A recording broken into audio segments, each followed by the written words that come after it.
que é a Vineyard? Somos adoradores de Deus e resgatadores de homens. Vivemos para a glória de Deus, mas existimos em benefício do mundo. Nós convidamos quem está longe de Deus para que venha como está, enquanto testemunhamos o poder do Evangelho transformar vidas e reescrever histórias. Nossa mensagem é o básico e o principal.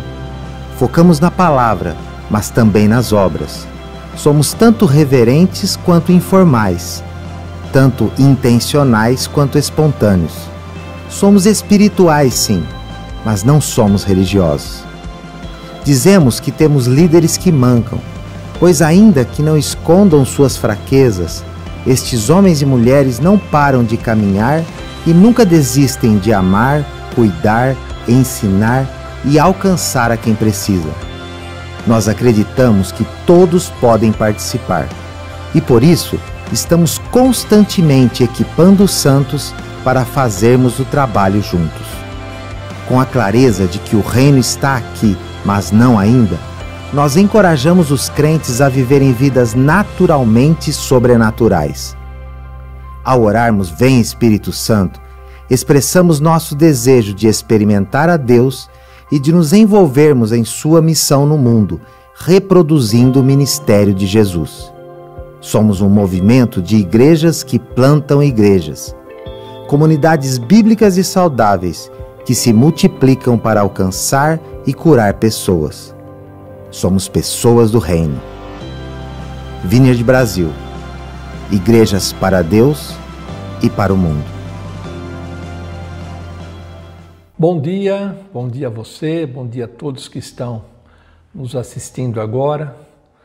Deus esteja com você. Nós somos a Vineyard Morada, uma comunidade de amor e uma comunidade de vida.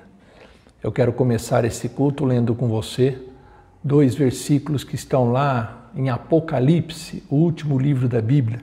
Nós vamos ler Apocalipse capítulo 5, versículos 9 e 10. Apocalipse 5, 9 e 10. E eles cantavam um cântico novo. Tu és digno de receber o livro e de abrir os seus selos, pois foste morto e com teu sangue compraste para Deus gente de toda tribo, língua, povo e nação.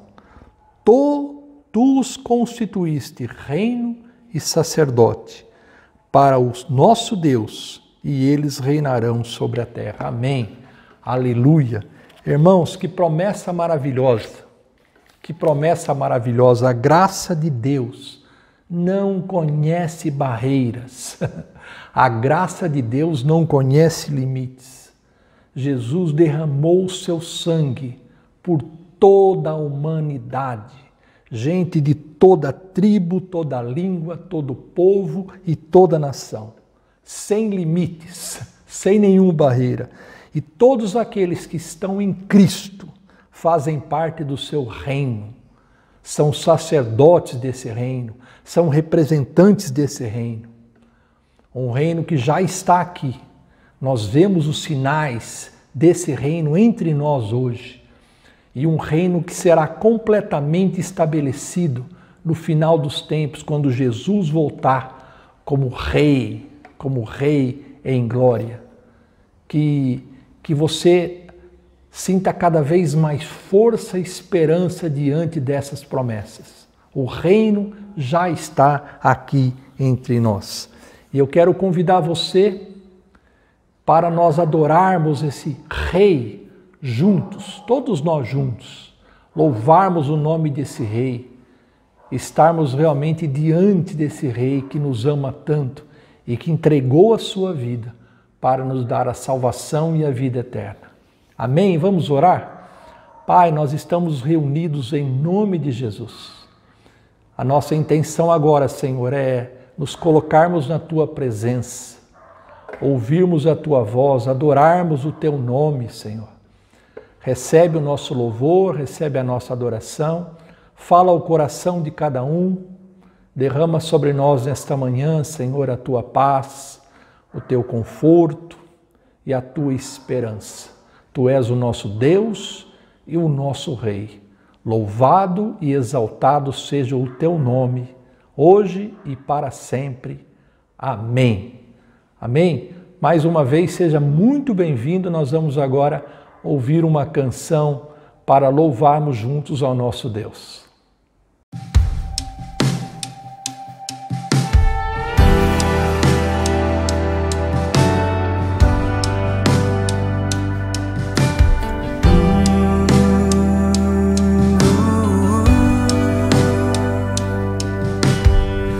Amor que abraça o mundo inteiro, supera o preconceito, se estende a todos nós.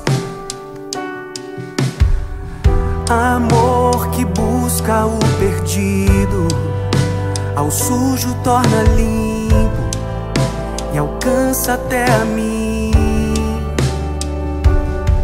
O teu amor é o mesmo a todos nós.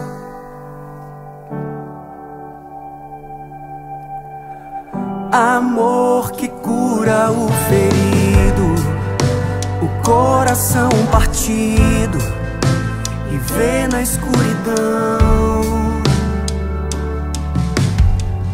Amor que busca o esquecido, sustenta o desprovido e luta até por mim. O teu amor é o mesmo a todos nós.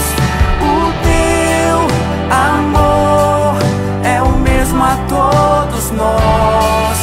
O teu amor é o mesmo a todos nós. Bem-vindo é quem ama, quem fere, quem crê ou duvida, o forte, o frágil, o puro e o pecador, quem perde, quem vence, quem doa, quem prende, o justo e até o transgressor.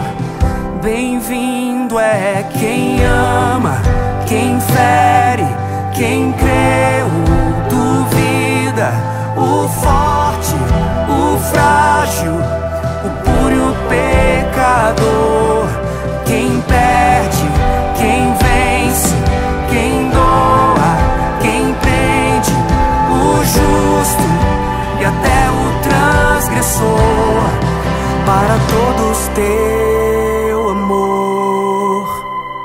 O teu amor é o mesmo a todos nós. O teu amor é o mesmo a todos nós. O teu amor é o mesmo a todos nós. O teu amor é o mesmo a todos nós. O teu amor é o mesmo a todos nós. O teu amor é o mesmo a todos nós. É o mesmo a todos nós. É o mesmo a todos nós.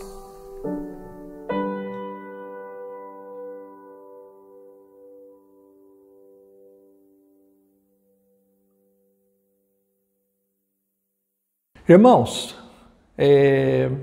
nós colocamos na semana passada, demos um aviso a semana passada sobre sermos uma comunidade unida, mesmo estando online. Então eu quero reforçar esse aviso essa semana. Durante esta semana, alguns irmãos já estiveram nos procurando eu, a Maria José e a Silvia, para conversar. Nós tivemos contatos ou por telefone ou pessoalmente e foi muito bom, irmãos. Então eu quero reafirmar que se você quiser conversar, se você quiser orar junto, se você estiver sentindo sozinho, não leve esse peso, não carregue esse cargo sozinho. Nós estamos aqui para repartir as cargas uns dos outros. Então nós podemos orar, nós podemos ler juntos a Bíblia. Entre em contato conosco por WhatsApp, por telefone, nós vamos agendar um horário e vamos conversar, tá bom? Eu espero você e eu quero dizer que nós, como pastores, como líderes, amamos todos vocês e esperamos todos juntos passar essa fase difícil que nós estamos vivendo para estar ainda mais juntos, adorando a Deus lá no nosso templo ou nos grupos caseiros, nas casas. E por falar em pandemia, por falar nesse tempo difícil, hoje nós queremos separar um tempo para orar por esse motivo.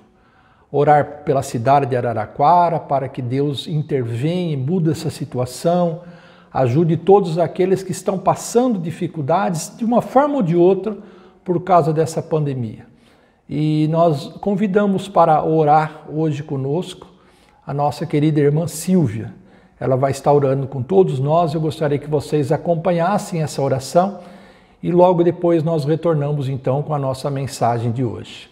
Um grande abraço. Quero convidar vocês nesse momento para estarmos levantando em oração pela nossa cidade, pelos empresários, pelos trabalhadores, pelas famílias de Araraquara. Comunidade Amor e Vida, amor por Araraquara. E com esse coração contrito, com esse coração esperançoso no nosso Deus, vamos agora levantar esse clamor, pedindo pela nossa cidade. Senhor, nós queremos apresentar a cidade de Araraquara no teu altar. Colocamos diante de ti tudo isso que temos vivido, toda essa contaminação, todo esse caos na nossa saúde. Nós sabemos que o Senhor é o Deus que move todas as coisas e que todas as coisas são para teu louvor e a tua glória.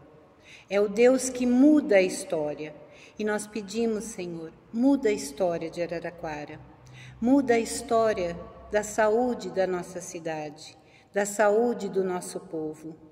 Nós apresentamos cada empresário, cada comerciário. Nós pedimos que o Senhor venha dando sabedoria a eles, Senhor, para que eles tenham condições de permanecer com seus funcionários, permanecer com seus estabelecimentos, dentro da sabedoria do Senhor, para que ninguém mais fique sem um emprego. Nós colocamos as famílias da cidade diante do Senhor. As famílias mães que têm chorado, pais, filhos, que nós possamos, Senhor, levantar homens, mulheres com condições para estar ajudando cada uma dessas famílias. Que todas as campanhas que têm sido feitas dentro de Araraquara atinja essas famílias. Nós pedimos, Senhor, levanta a tua igreja para nesse momento de desespero, nesse momento de dor, nesse momento de não saber o que fazer, que a igreja, a luz se manifeste, Senhor. Que nós possamos ser mensageiros de boas novas, mensageiros da tua palavra, pacificadores. Senhor, nós não queremos falar daquilo que não temos visto, mas queremos falar daquilo que temos visto e aprendido a cada dia na tua palavra. A fé move montanha, a fé muda a circunstância e é nessa fé, Senhor, que nós cremos que a nossa cidade, nossos empresários, as famílias de Araraquara podem ser abençoadas. Se a tua igreja se levantar, orar e clamar e buscar em ti, que és um Deus que cuida de nós, que sabe cada dor, que conhece cada dor, essa história será modificada. E crendo nisso, nós oramos e colocamos todas essas situações diante de ti. A tua palavra diz, orai por aqueles que são constituídos autoridades sobre nós. E nós, como cristãos, Senhor, queremos abençoar todas as autoridades que estão em Araraquara. Somos abençoadores. Por isso, Senhor, recebe esta oração, recebe este clamor, e a toda a honra e toda a glória seja para o teu nome, em nome de Jesus. Amém.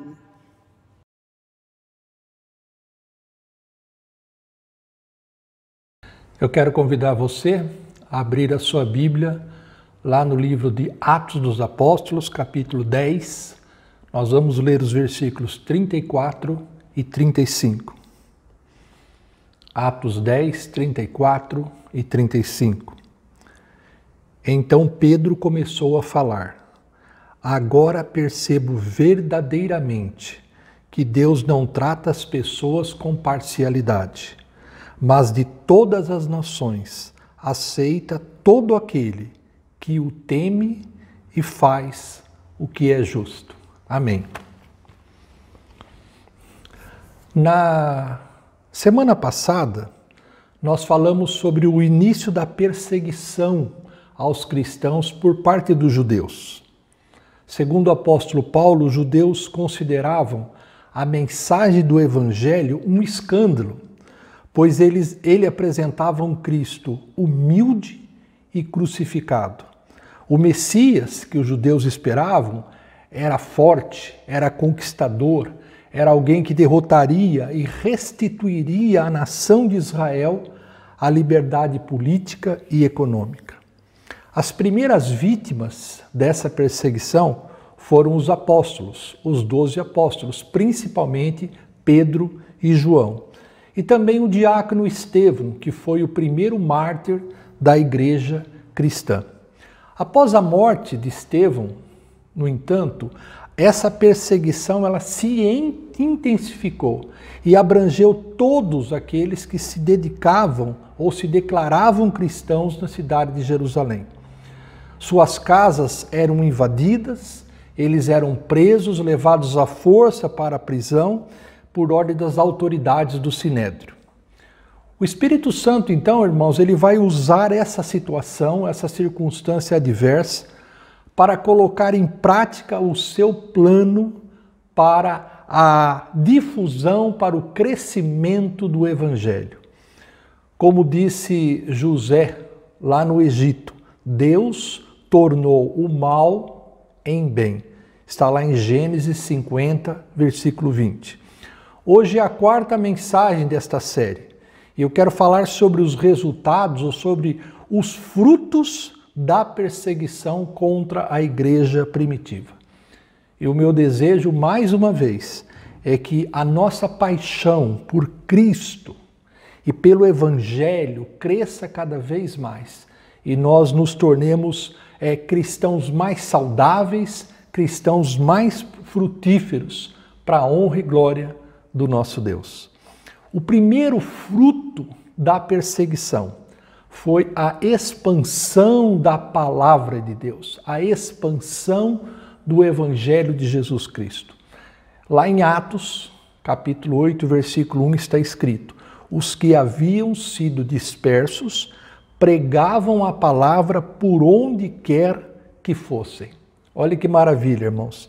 Ao contrário do que as autoridades judaicas previam, a perseguição não apagou aquele fogo que havia no coração dos cristãos.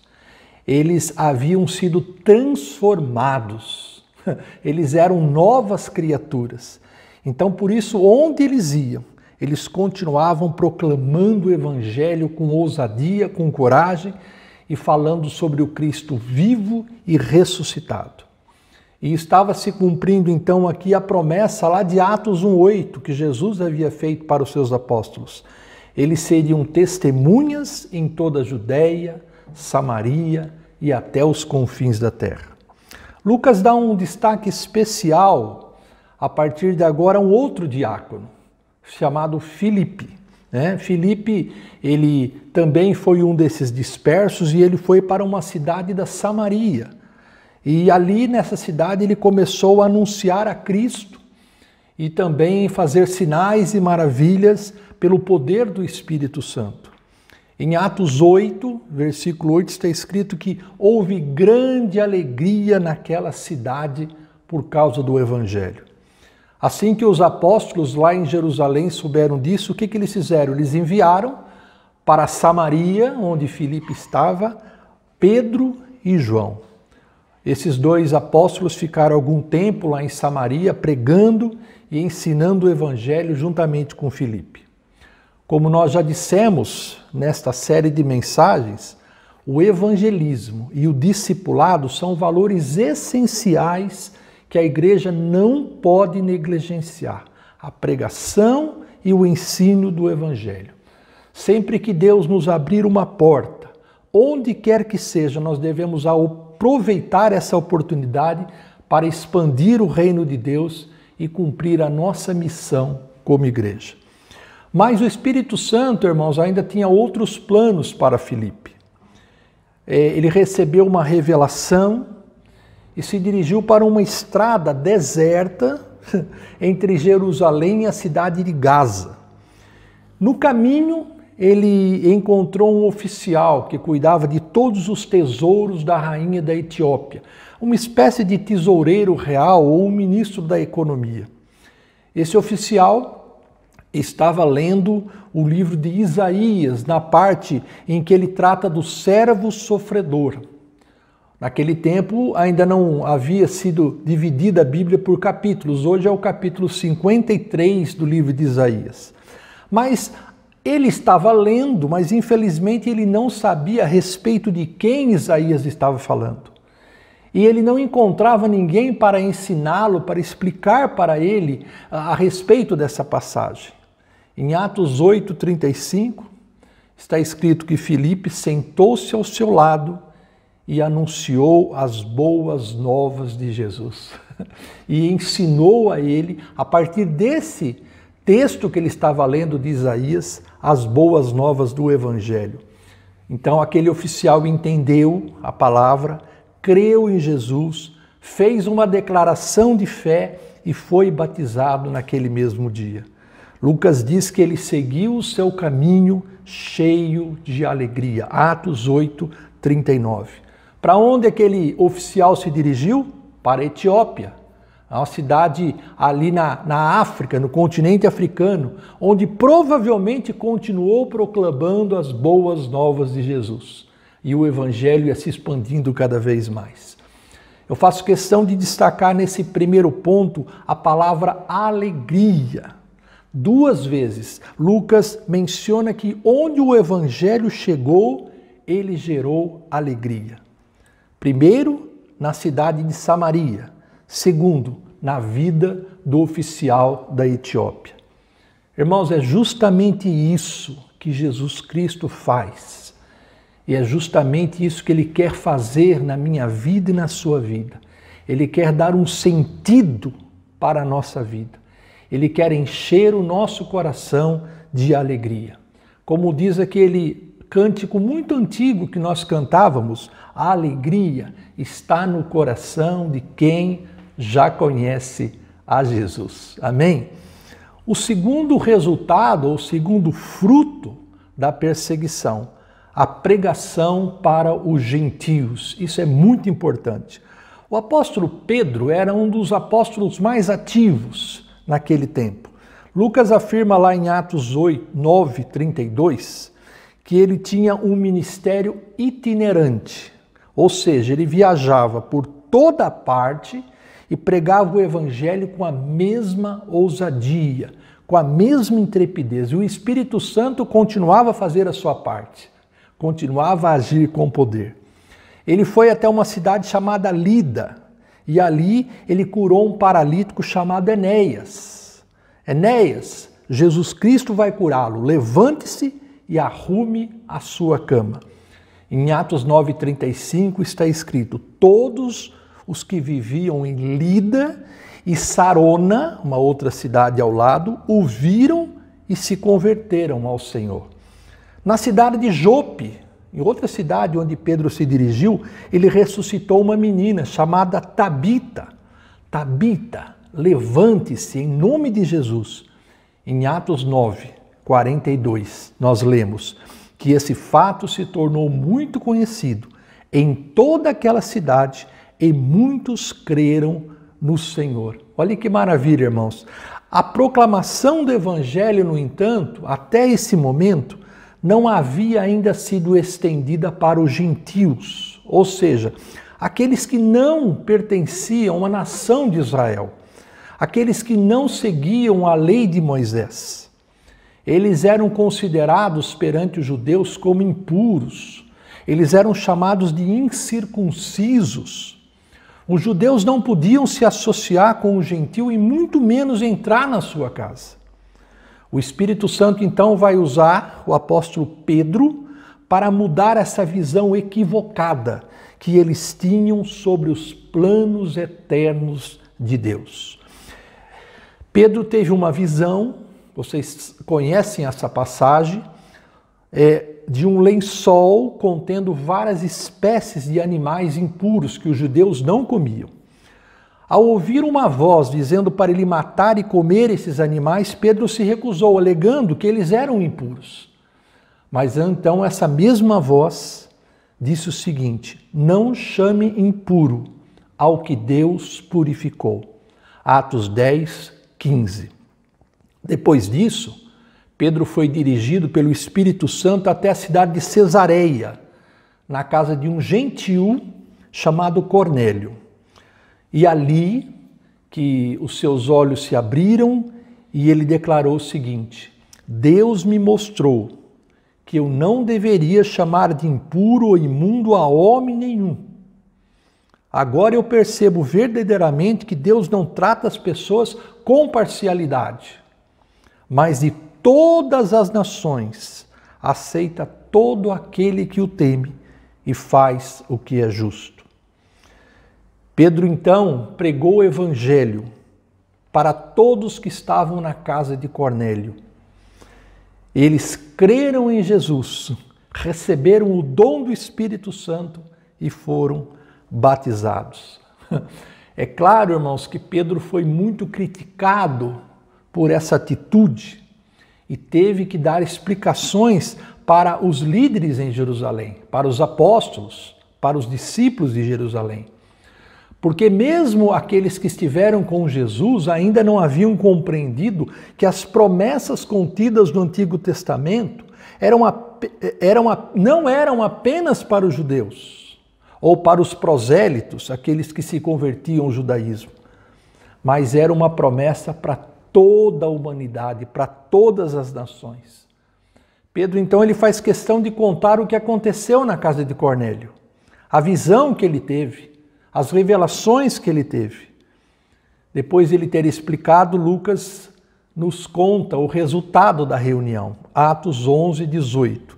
Ouvindo isso, não apresentaram mais objeções e louvaram a Deus, dizendo: então Deus concedeu arrependimento para a vida até mesmo aos gentios. Glória a Deus! Estava quebrada uma grande barreira nesse momento. O evangelho não era apenas para os judeus, o Messias não era apenas para os judeus, Jesus Cristo morreu a favor de todos.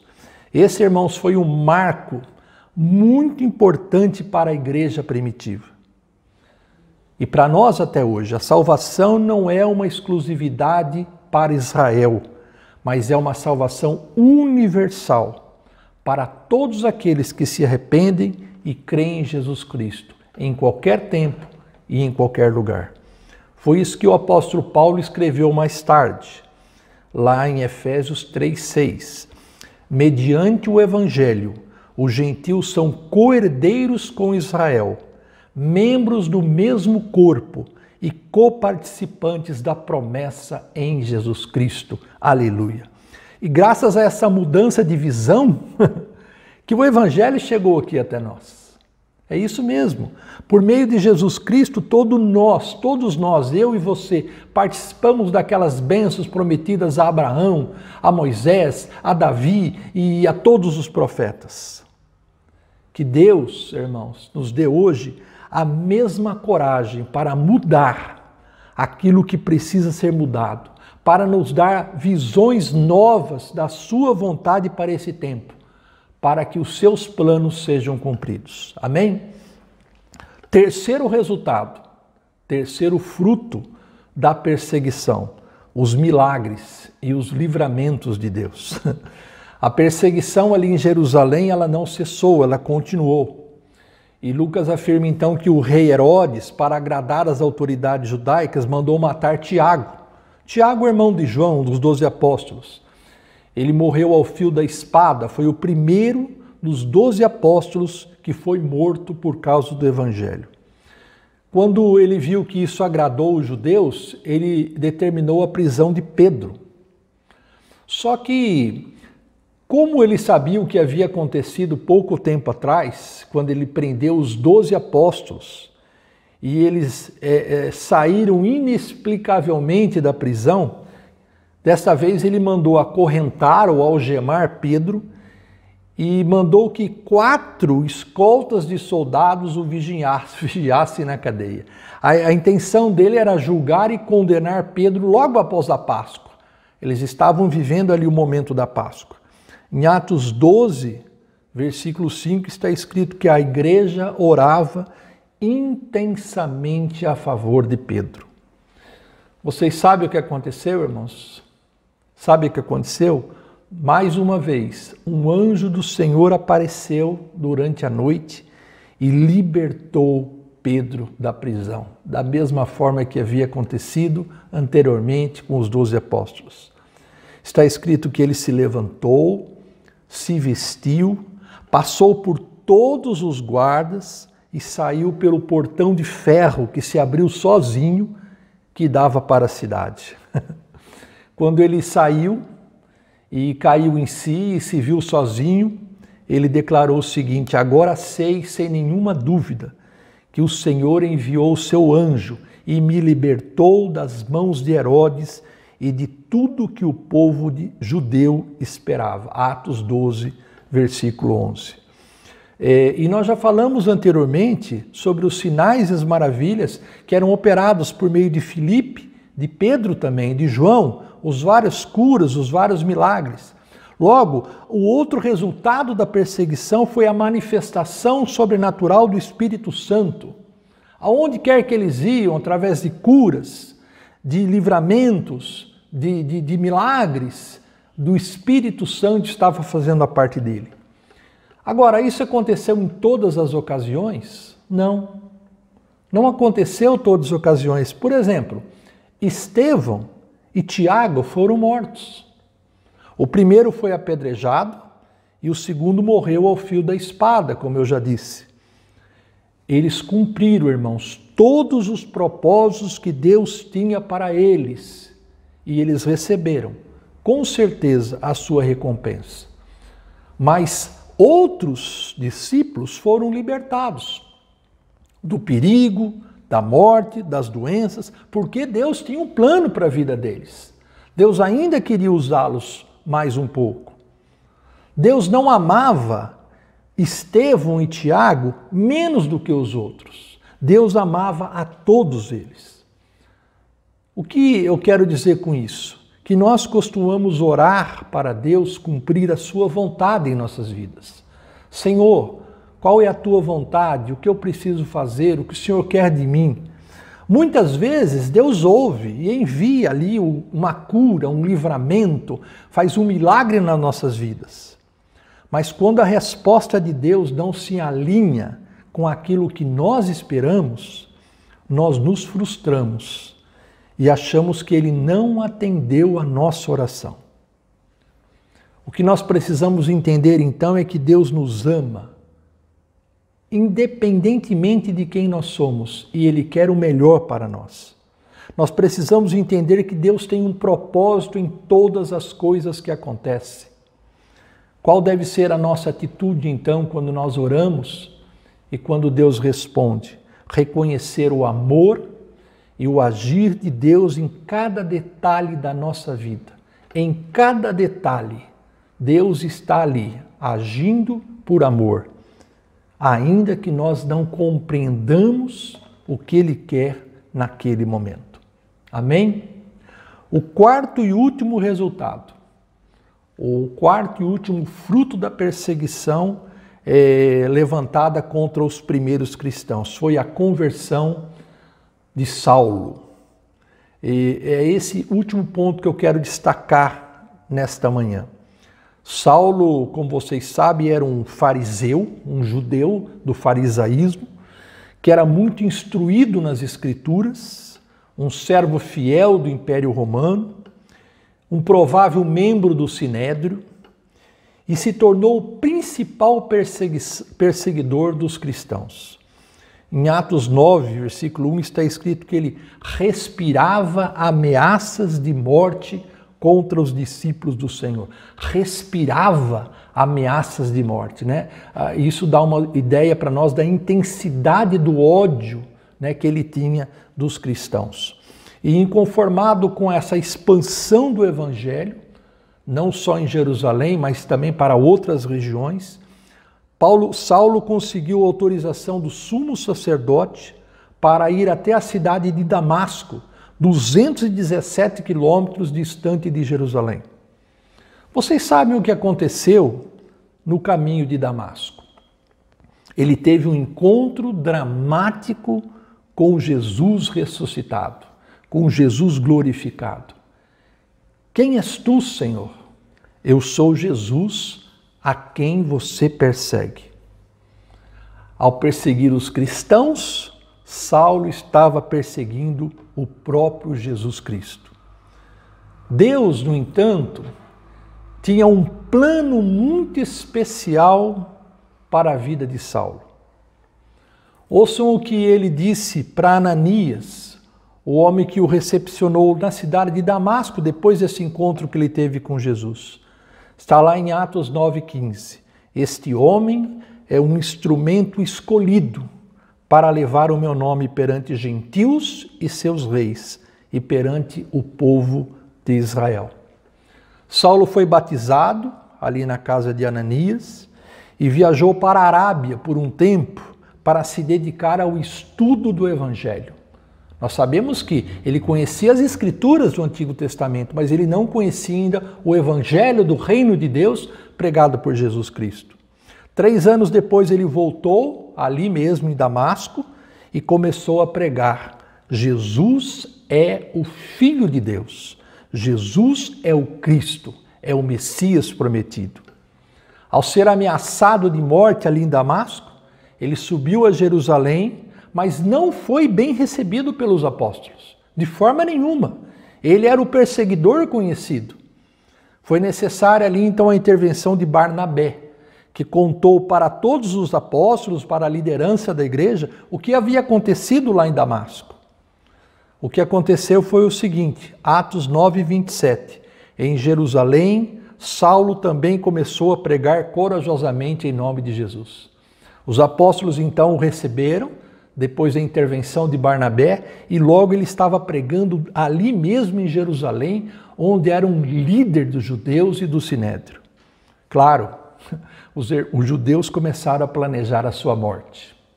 Os judeus ficaram com raiva e houve uma mudança radical na vida de Saulo, do ódio à paixão por Cristo, de perseguidor a perseguido.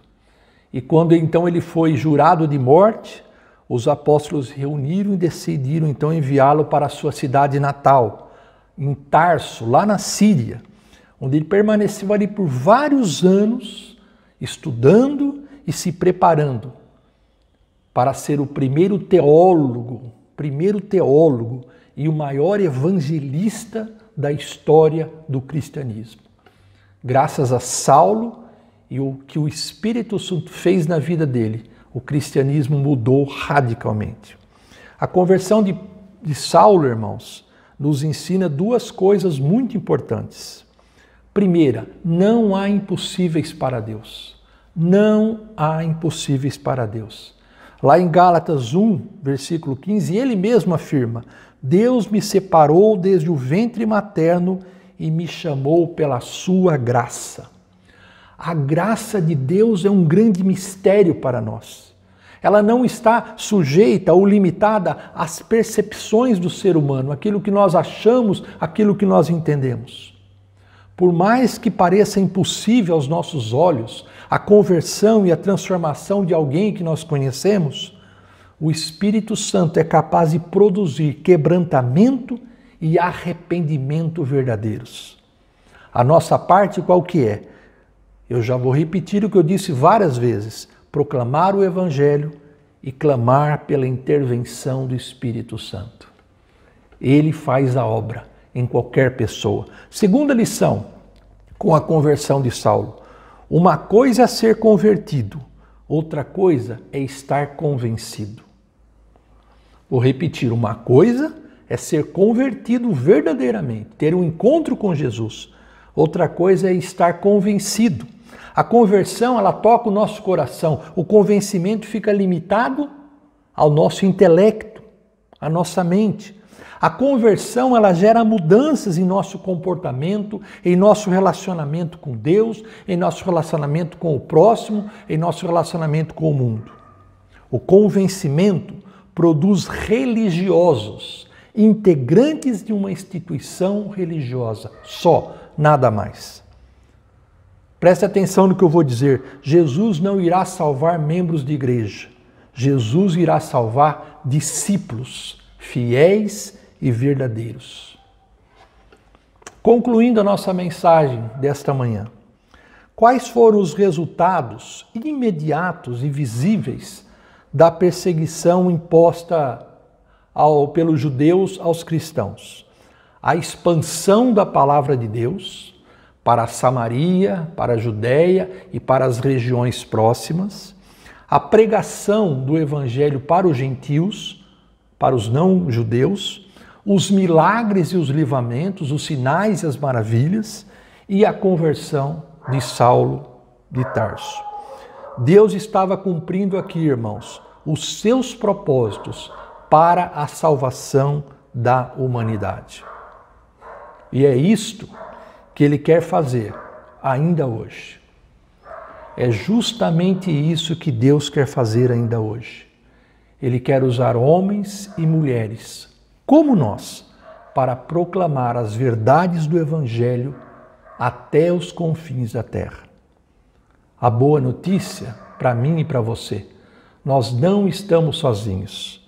O Espírito Santo ainda nos capacita e ainda nos encoraja para essa obra. O Espírito Santo ainda faz sinais e maravilhas por nosso intermédio. O Espírito Santo ainda nos livra em meio às lutas e dificuldades. Cabe a nós fazer a nossa parte, pedir ao Espírito Santo que renove a nossa paixão por Cristo, pelo Evangelho, pela Igreja e pelo Reino de Deus. E essa oração que eu quero fazer agora para terminar esta mensagem, para que o Espírito Santo haja em nós e através de nós, haja na igreja da atualidade, na igreja moderna, renova essa paixão, esse amor que eles tinham, esse fogo do Espírito Santo, para que o Evangelho continue a ser pregado, novas pessoas sejam salvas, o nome de Jesus Cristo seja exaltado. Amém? Coloque sua vida agora diante de Deus. Coloque sua vida diante de Deus e peça para o Espírito Santo te encher e te usar. Amém? Vem, Espírito Santo, sobre a vida de todos nós, toda a tua igreja. Vem, Espírito Santo, com poder e começa essa mudança dentro de nós, Senhor. A partir do nosso coração, converte-nos, Senhor. Nós queremos ter o mesmo encontro que Saulo teve com o Senhor, com Jesus. Muda, Senhor, a nossa visão sobre o Teu reino, que é muito maior do que nós imaginamos. Capacita-nos, Senhor, para Te servir. Capacita-nos, Senhor, para ter um relacionamento mais íntimo contigo, para amarmos mais o próximo, para transformarmos o mundo, Senhor, sermos uma igreja transformadora. Vem, Espírito Santo, porque nós dependemos do Teu agir e do Teu poder. Renova, Senhor, nesses que estão ouvindo agora, o fogo e a paixão pelo Evangelho de Cristo, pelo Evangelho da salvação, por esse Evangelho que nos dá alegria, que produz alegria, que nos dá um sentido para a nossa vida. Ajuda-nos a compartilhar, dá-nos estratégias para compartilhar, para evangelizar, para ensinar, para levar essa palavra a todos aqueles que estão à nossa volta, no nosso trabalho, em nossa casa, nos nossos relacionamentos íntimos, mas não só em Araraquara, em todas as cidades ao redor, Itápolis, Matão, onde o Senhor nos mandar, onde o Senhor nos enviar, que nós possamos ir e proclamar o Evangelho e até os confins da terra. Obrigado por esse privilégio que nós temos de ser embaixadores, representantes de Jesus nessa época e nessa geração. Obrigado, Senhor.